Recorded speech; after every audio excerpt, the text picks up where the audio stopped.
నమస్తే, welcome to our channel. నేను సిరి. So ఇప్పటివరకు అయితే క్యాబినెట్ గురించి అయితే మనం చూసాము, ఏ మంత్రి శాఖ ఎవరు ఏంటి అనేది.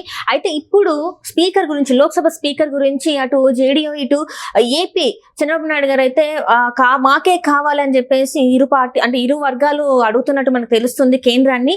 అయితే జాతీయ మీడియాలో మాత్రం చంద్రబాబు నాయుడు గారు గట్టిగా పట్టుకున్నారు, ఖచ్చితంగా స్పీకర్ మాకే కావాలని చెప్పేసి అడుగుతున్నట్టుగా అయితే కొన్ని కథనాలు మనం చూస్తూనే ఉన్నాం. మరి నిజంగానే ఏపీకి లోక్సభ స్పీకర్ ఇచ్చే అవకాశం ఉందా లేదా అనేది మనకు తెలియజేయడానికి మనతో పాటు ఉన్నారు ప్రముఖ సీనియర్ జర్నలిస్ట్ జగదేవ్ గారు.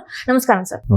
సార్, ఏపీకి లోక్సభ స్పీకర్ అంటే మనం చూసాం టీవీలో అయితే కథనాలు ఎలా వస్తున్నాయంటే చంద్రబాబు నాయుడు గారు గట్టిగా పట్టుబడుతున్నారు, ఏపీకి లోక్సభ స్పీకర్ కావాలని చెప్పేసి మనకి జాతీయ స్థాయి మీడియాలో అయితే వార్తలు అయితే వస్తున్నాయి. మరి ఇది నిజంగా ఒక కల్పన అంటారా, లేకపోతే చంద్రబాబు నాయుడు గారే గట్టిగా కూర్చున్నారు అంటారా? ఎందుకంటే ఈసారి మనం చూసాం జేడీఏకి తెలుగుదేశం పార్టీ సపోర్ట్ వల్లనే ఈసారి బీజేపీ కేంద్రంలో నిల్చుంది, లేకపోతే ఈసారి పరిస్థితులు వేరేలా ఉండేది. దానివల్ల ఏమన్నా అడిగే అవకాశం ఉందంటారా? మరి ఇదంతా కూడా స్పీకర్కి విశేష అధికారాలు ఉన్నాయి కాబట్టి దానికోసం వచ్చిన తలనొప్పి ఇది అనుకుంటున్నాను. ఎందుకంటే క్యాబినెట్ హోదా ఎవరెవరికి ఇస్తారనేది ఒక క్లారిటీ వచ్చింది, ఆల్రెడీ ప్రకటించేశారు. ఏపీకి తెలంగాణకి రామ్మోహన్ నాయుడు గారు, పెమ్మసాని గారు, తర్వాత ఇక్కడ బండి సంజయ్ గారు, తర్వాత కిషన్ రెడ్డి గారు. అయితే అఫ్ కోర్స్ బండి సంజయ్ గారికి సహాయ మంత్రి ఇచ్చినట్టుంది. ఇప్పుడు ఇక్కడ చర్చ ఏమిటంటే స్పీకర్ అనేది ఎవరికి కావాలి, ఎస్పెషల్లీ ఇటు టీడీపీ అటు జేడీయూ ఈ రెండు ప్రధాన ప్రతిపక్ష కూటమిలో ఉన్న బీజేపీ తర్వాత పెద్ద పార్టీలు ఈ రెండే కాబట్టి ఇవి పట్టుబడుతున్నాయి. ఎందుకు పట్టుబడుతున్నాయంటే పార్టీ ఫిరాయింపుల చట్టం కింద ఆ ఎంపీ మీద కానీ లేదా ఆ అభ్యర్థి మీద కానీ వేటు వేసే సందర్భంలో ఎలాగ వేటు వేస్తారు, దానికి ఆ విశేష అధికారాలన్నీ స్పీకర్కే ఉంటాయి కాబట్టి మన గ్రిప్పులో ఉంటే ప్రాంతీయ పార్టీల వాళ్ళు ఈ మధ్యన జంపు జలాలు అవుతుంటారు కాబట్టి అదేదో ఉంటే మనం వాళ్ళని ఆడించవచ్చు, ఖచ్చితంగా మన గ్రిప్పులో ఉంటారని జేడీయూను తర్వాత టీడీపీ కొన్ని పట్టుబడుతున్నాయి. అయితే ఈ అంశం మీద బీజేపీ కూడా క్లారిటీగా ఉంది. ముందు 2 సార్లు 14లో కానీ 19లో కానీ 2 సార్లు కూడా వాళ్ళకి పూర్తి మెజార్టీ వచ్చినప్పుడు 14లో ఆవిడెవరు సుమిత్రా మహాజన్ గారు, 19లో ఓం బిర్లా గారు అయ్యారు స్పీకర్. ఎందుకంటే వాళ్ళనే చేసుకున్నారు, ఎందుకంటే మాదే ఫుల్ మెజార్టీ వచ్చింది కాబట్టి మాకే స్పీకర్ ఉంటుందని. బట్ ఇప్పుడు వాళ్ళకి ఫుల్ మెజార్టీ రాలేదు కాబట్టి వీళ్ళు పట్టుబడుతున్నా వాళ్ళేంటి, లేదు స్పీకర్ మా అధీనంలో ఉంటేనే బాగుంటుంది అని బీజేపీ ఆలోచిస్తుంది. రేపు రాబోయే మళ్ళీ ప్రాంతీయ ఎన్నికలు ఉన్నాయి కదా, సార్వత్రిక ఎన్నికలు కొన్ని రాష్ట్రాలకి అసెంబ్లీ ఉన్నాయంట, ఇప్పుడు బీహార్కు మహారాష్ట్రకు. సో ఈ 2 రాష్ట్రాలు పెద్ద రాష్ట్రాలు, ఈ పెద్ద రాష్ట్రాల ఎన్నికలు ఉన్నప్పుడు ఎవరెవరైతే తోకజాడించినా ఎవరైతే ఇబ్బంది పెట్టినా ప్రాంతీయ పార్టీకి సంబంధించి వాళ్ళు పార్టీ ఫిరాయింపులు ఏమైనా జరిగినా లేదంటే అక్కడ రిజల్ట్ బట్టి కొంతమంది షిఫ్ట్ అయినా అలాంటి పరిస్థితుల నేపథ్యంలో వాళ్ళు ఏవైనా రాజీనామాలు చేసినా లేదంటే లోక్సభలో కొన్న విశిష్ట అధికారాల కోసం పాటుపడినప్పుడు స్పీకర్ చేతిలో అన్నీ ఉంటాయి కాబట్టి స్పీకర్ ద్వారా చక్రం తెప్పొచ్చు అనేది ఈ ప్రాంతీయ పార్టీల ఆలోచన. ప్రాంతీయ పార్టీలు ప్రధానంగా టీడీపీ కానీ జేడీయూ కానీ. సో అందుకు పట్టుబడుతున్నాయి. బట్ బీజేపీ అది విశేష అధికారం మాకే ఉంచుకుంటాం, అయితే పురంధేశ్వరి గారికి ఇచ్చడానికి కూడా మొగ్గు చూపుతున్నారు. ఎందుకు? పురంధేశ్వరి గారు బీజేపీ పార్టీ కాబట్టి. బట్ చంద్రబాబు గారు మీరు బీజేపీకి ఇస్తే ఆంధ్రాకి ఇచ్చినట్టు స్పీకర్ ఇచ్చినట్టు అవుద్ది కానీ టీడీపీకి ఇచ్చినట్టు అవుతుంది కదా. ఇప్పుడు మొన్న వర్మ గారికి ఇచ్చారు, నరసాపురం వర్మ గారికి ఈ క్యాబినెట్ ఇచ్చారు.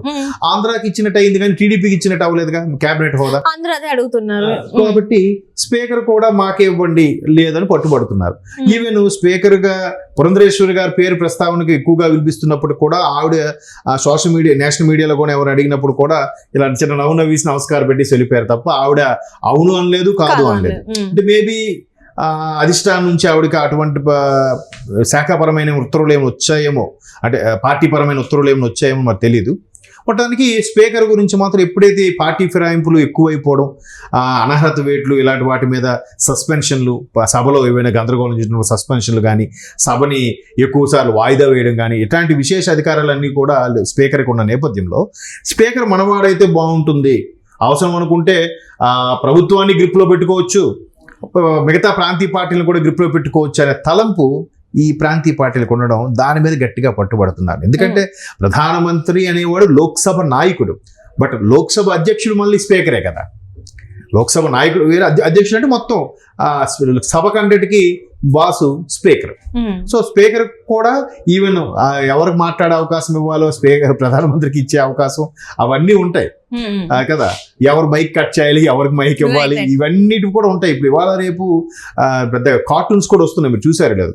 పిల్లలు బాగా అల్లరి చేస్తుంటే మాస్టర్ అంటున్నారు, ఏరే నిన్న మొన్న మీరు లోక్సభ సమావేశాలు చూసి వచ్చారా, ఇలా కొట్టుకుంటున్నారు అని కార్టూన్స్ కూడా చాలా వచ్చాయి. అంటే ప్రజాప్రతినిధుల సభలు ఏవైతే ఉన్నాయో అవన్నీ కూడా అసెంబ్లీ కానీ లోక్సభ కానీ ఇట్లా గందరగోళంగా కొట్టుకునే పరిస్థితుల్లో ఉంటున్నాయి. అంటే ఒక సాధారణంగా స్కూల్ పిల్లల కన్నా దారుణంగా తయారవుతున్నాయి అనేది చాలా మంది అభిప్రాయం. సో దానివల్ల సభలు మన అరగంట వాయిదా పడింది, గంట వాయిదా పడింది, లోక్సభ దద్దరిల్లింది. ఇవాళ ప్రతిపక్షాలు పట్టుబట్టారు. దీని మీద ప్రభుత్వ పక్షం వాళ్ళు సరిగ్గా విశ్లేషణ ఇవ్వలేకపోయారు. సభకు చుట్టూ స్పీకర్ని పోడియం చుట్టుముట్టారు, ప్లకార్డులు పట్టుకొని ప్రదర్శించారు, లేదా నల్ల రిబ్బన్లు కట్టుకొని పార్లమెంటు మెట్ల మీద కూర్చొని నిరసన తెలియజేస్తారు. ఇవన్నీ మనం చూస్తున్నాం రోజు. సో ఇట్లాంటివి అన్నిటికి కూడా చెక్ పెట్టాలి. ఎవడు విని సస్పెండ్ చేయాలా, లేదంటే వాయిదా వేయాలా, ఇవాళ కాదు మళ్ళీ సభ రేపటికి వాయిదా వేయాలా, గంట వాయిదా వేయాలా, ఇటువంటి విశేష అధికారాలు ఉన్న స్పీకర్ని తన గుప్పిలో పెట్టుకుంటే బాగుంటుందని ఒక ఆలోచన. అయితే టీడీపీ కూడా స్పీకర్కి పట్టుపట్టడానికి ఇంకో కారణం కూడా ఉంది. వాజ్పేయి గారి హయాంలో టీడీపీ అభ్యర్థి జిఎంసీ బాలయోగి గారిని స్పీకర్గా చేశారు. అఫ్కోర్స్ ఇప్పుడు ఆయన లేరనుకోండి. అప్పుడు హయాంలో ఒక దళితుడిని స్పీకర్గా చేసిన ఘనత కూడా టీడీపీకి ఉంది. మోర్ ఓవర్ ఎన్డీఏ ప్రభుత్వానికి కూడా ఉంది. ఇప్పుడు కూడా టీడీపీ ఉండే అభ్యర్థి స్పీకర్గా ఉంటే బాగుంటుందని బాబు గారు పట్టుబడుతున్నట్టుగా మీరు అన్నట్టు నేషనల్ మీడియాలో కూడా కథనాలు వస్తున్నాయి. ఎందుకంటే ఎన్డీఏ కన్వీనర్గా మీరే ఉండండి అని ప్రపోజ్ చేసిన వాళ్ళు మరి అలాంటప్పుడు బాబు గారు అడిగిన స్పీకర్ పోస్ట్ ఇవ్వచ్చు కదా. మరి అలా లేనప్పుడు పట్టుబట్టాలని అన్నప్పుడు క్యాబినెట్ కూడా 2 ఇచ్చారు. ప్రస్తుతానికి ఎన్ని ఇచ్చేశారు? 2 ఇచ్చారు. ఇంకా జనసేనకి అయితే ఇంతవరకు ఏమీ ప్రకటించలేదు. జనసేనకి ఇవ్వకపోవడానికి కారణం కూడా బాబు గారు ఏమో అన్నట్టు కూడా వార్తలు చాలా మంది సృష్టించారు. మరి బాబు గారు ఎందుకు చెప్తారు? అక్కడ ఈయనకే 2 ఇచ్చారు, స్పీకర్ ఇస్తారో లేదో తెలియదు అంటే 16 ఉన్నోడికే 2 ఇస్తే 2 ఉన్నోడికి ఎన్ని ఇస్తారు? 2 ఉన్నాయి కదా జనసేనకి. బట్ ఆ ప్రపంచము ఏదైతే ఉందో అది బాగా ఉపయోగపడింది పవన్ కళ్యాణ్ గారి జనసేన 2 సీట్లు, తర్వాత బీజేపీ 3 సీట్లు గెలుచుకోవడానికి కూడా పవన్ కళ్యాణ్ గారు చంద్రబాబు నాయుడు గారు ఎంత కీలకమో అది అర్థం చేసుకుని వాళ్ళు ఇవ్వాలి. సో మరి ఎంతవరకు కేటాయించగలుగుతారో తెలియదు కానీ స్పీకర్ మీద మాత్రం రకరకాల కథనాలు, విశేష వార్తలు వినిపిస్తున్నాయి. మొత్తానికి ప్రాంతీయ పార్టీలకైతే వాళ్ళు ఇవ్వడానికి మొగ్గు చూపట్లేదు.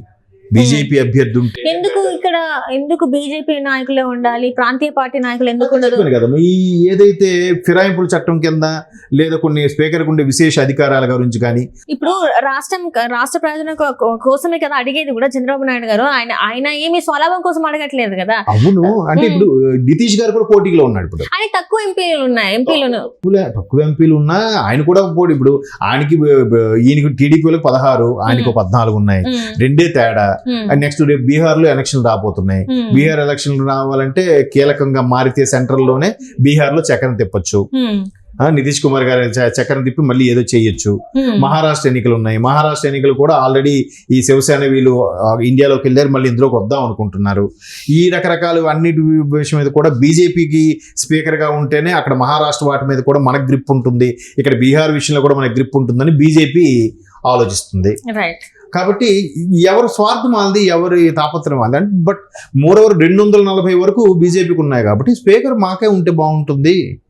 మీకు ఆల్రెడీ మీ తక్కువ ఉన్నాయి, బట్ మీతో కలిసి కూటమి అయ్యాం కానీ అన్నట్టుగా వీళ్ళు నచ్చజెప్పే ప్రయత్నం చేస్తున్నారు. ఇంకా రెబల్స్ కూడా ఉంటారుగా, వాళ్ళకు కూడా ఇవ్వాలి కదా అని చెప్పేసి బీజేపీ ప్రయత్నం చేస్తుంది. మరి కూటమిలో చూడాలి, మరి పట్టు విడుపులు ఉంటాయి, ఎక్కాలి వాళ్ళు తగ్గాలి ఉంటాయి. కాబట్టి స్పీకర్ మాత్రం చాలా హాట్ టాపిక్ నడుస్తుంది. చూద్దాం ఏమైతే ఇంకా కొన్ని రోజులు. Right sir, right. Thank you so much sir.